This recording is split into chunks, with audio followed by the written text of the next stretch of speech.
Finally, the wait is over. LIC IPO is coming on the 4th of May.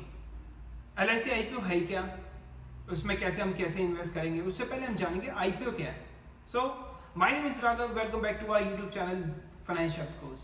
आज जो हम लोग बात करने वाले हैं वो है IPO से रिलेटेड. IPO होता क्या है, IPO में हम किस तरह इन्वेस्ट करें, उसके बाद हम सेगमेंट वाइज पर चलेंगे कि किस किस IPO में आ रहे हैं और उसके क्या क्या क्राइटेरियाज हैं. IPO होता क्या, IPO है initial public offering. Initial public offering इसका मतलब क्या है, कोई भी नई कंपनी जो भारत के अंदर अपने आप को प्राइवेट से पब्लिक सेक्टर में लाती है और अपना कुछ परसेंट हिस्सा पब्लिक में सेल आउट करती है.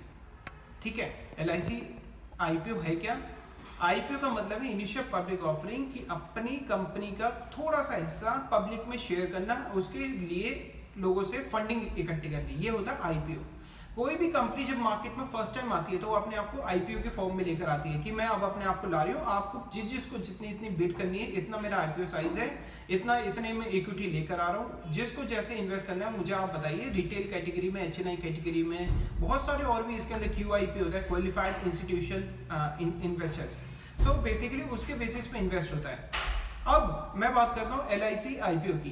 LIC IPO जो कि 4 तारीख को लॉन्च होने वाला है और इसके अंदर अगर मैं बात करूँ कि इसके अंदर क्या क्या चीज़ें आपको देखनी है. वैसे तो बहुत दिनों से इसमें इंतजार था और फाइनली 4 तारीख को अब रिलीज हो रहा है. इसके अंदर बहुत सारे फैक्टर्स हैं. जब हम बात करते हैं IPO मार्केट की, IPO मार्केट एक ना मार्केट सेंटीमेंट पे ज़्यादा इफेक्ट होती है. सपोज कोई अच्छी स्टॉक है, जैसे अगर मैं if you talk about the Paytm was a good company, not was, it is a good company, लेकिन क्या उसका IPO सक्सेसफुल था? No, definitely not. उसकी जो लिस्टिंग थी, अगर मैं ओवर सब्सक्रिप्शन देखूं तो ओवर सब्सक्रिप्शन 3 टाइम्स के ऊपर भी नहीं गया था. लिस्टिंग 2100 के होने के बाद रैंडम वो फॉल हुआ था. So is it make sense to invest into the IPO? LIC IPO, is it a fool or it's a huge opportunity for the investors? Let's talk about the IPO market. IPO market में जब हम बात करते हैं तो आपको कुछ चीज़ें स्टार्टिंग में एंट्री करने से पहले इसके 3 दिन का होता है बेसिकली जब भी आता है. दिस IPO, LIC का जो IPO है, ये आपको 4 तारीख, 5 तारीख, 6, 7, 8, 9, 6 डेज का है. 6 डेज का ये IPO है और इसके अंदर आप जब इन्वेस्ट करोगे तो इसका हर एक लॉट का साइज होता है 15,000 रुपए के अप्रॉक्स में, 15,000 रुपीज के अप्रॉक्स में एक लॉट का साइज होता है और उसके मल्टीपल में इन्वेस्ट होता है. 15,000, 13,000, 45,000, 90,000 और अप टू 2 लाख एक रिटेल कैटेगरी के अंदर होता है. रिटेल कैटेगरी जो एक छोटा इन्वेस्टर माना जाता है उसके अंदर, उसके ऊपर जब आप जाते हैं तो HNI कैटेगरी होता है, high net individuals. LIC IPO की बहुत बढ़िया बात है. टोटल पॉलिसी होल्डर अगर मैं बात करूं LIC में, नियर बाई 35 करोड़ के आसपास है पॉलिसी होल्डर और टोटल डीमेट अकाउंट है 7.5 करोड़. अब आप देखो कितना फैक्टर है, जितनी बड़ी मार्केट है. ओवरऑल इंडिया की जो इक्विटी मार्केट है उसमें 4.5% स्टेक लगभग LIC का है. एक कंपनी जो मार्केट का ऑलमोस्ट 70% हिस्सा रखती है LIC का, इंश्योरेंस का, और आज के टाइम में 65% उसके प्रीमियम है रिन्यूएबल्स. बहुत बड़ा सेगमेंट है गवर्नमेंट का. 3.5% स्टेक बेचा जा रहा है ओनली 21,000 करोड़ पे. प्राइस बहुत सॉलिड है. इससे पहले प्राइस था जब ये अभी वॉर में जब इसका लगभग 60 करोड़ के आसपास का फंड आ रहा था, तब इसका प्राइस बहुत ज्यादा लग रहा था, लेकिन right now it is a very good price. So you can start investing into the same. अभी अगर मैं बात करूँ, कुछ क्वेश्चंस हैं कि रिटेल कैटेगरी कौन सी है, HNI कैटेगरी कौन सी है, पॉलिसी होल्डर कैटेगरी इसके अंदर अलग ऑप्शन है. Retail category up to 2 lakh होता है, HNI category up to more than 2 lakh होता है. पॉलिसी होल्डर और जिसके पास पॉलिसी है, क्योंकि इसके अंदर एक डिस्काउंटेड है हर एक चीज. LIC के लिए एम्प्लॉय के लिए अलग डिस्काउंट है, पॉलिसी होल्डर के लिए अलग डिस्काउंट है, रिटेल कैटेगरी के अलग डिस्काउंट है, HNI के लिए नो डिस्काउंट.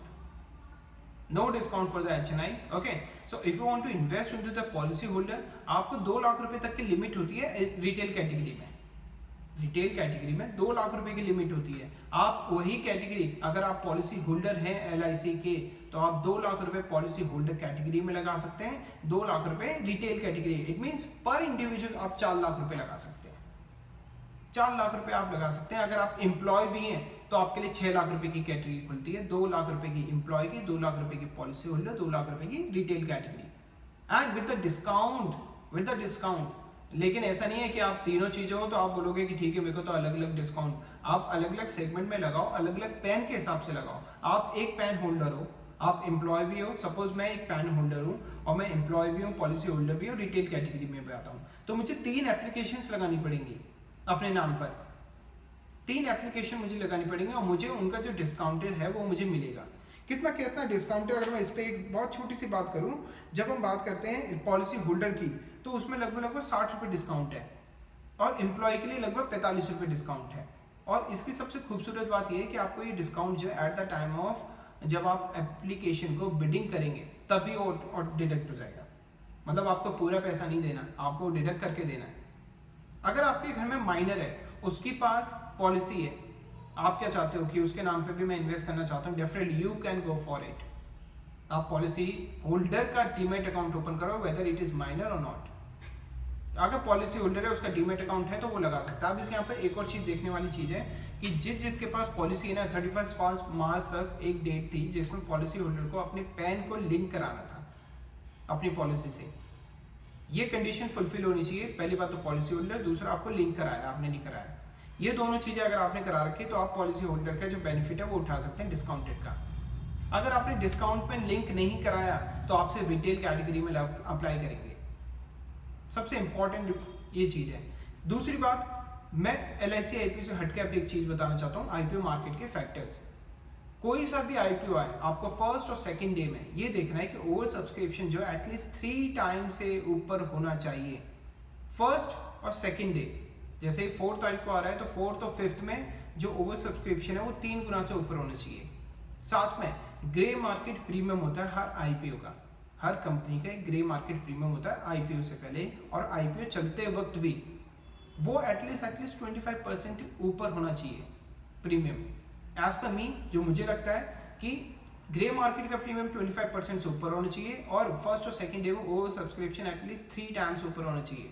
अगर ये दोनों कंडीशन कोई भी कंपनी फुलफिल करती है, you can invest into the same. It's my as per my experience, मैं अपनी चीज बता रहा हूँ। But if you want to invest it out, you can ask your advisor on the same, आप उस पर पता कर सकते हो।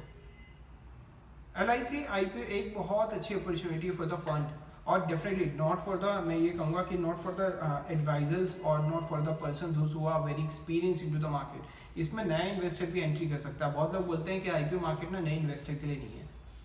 मैं कहता हूँ कि नया इन्वेस्टर डेफिनेटली कर सकता है।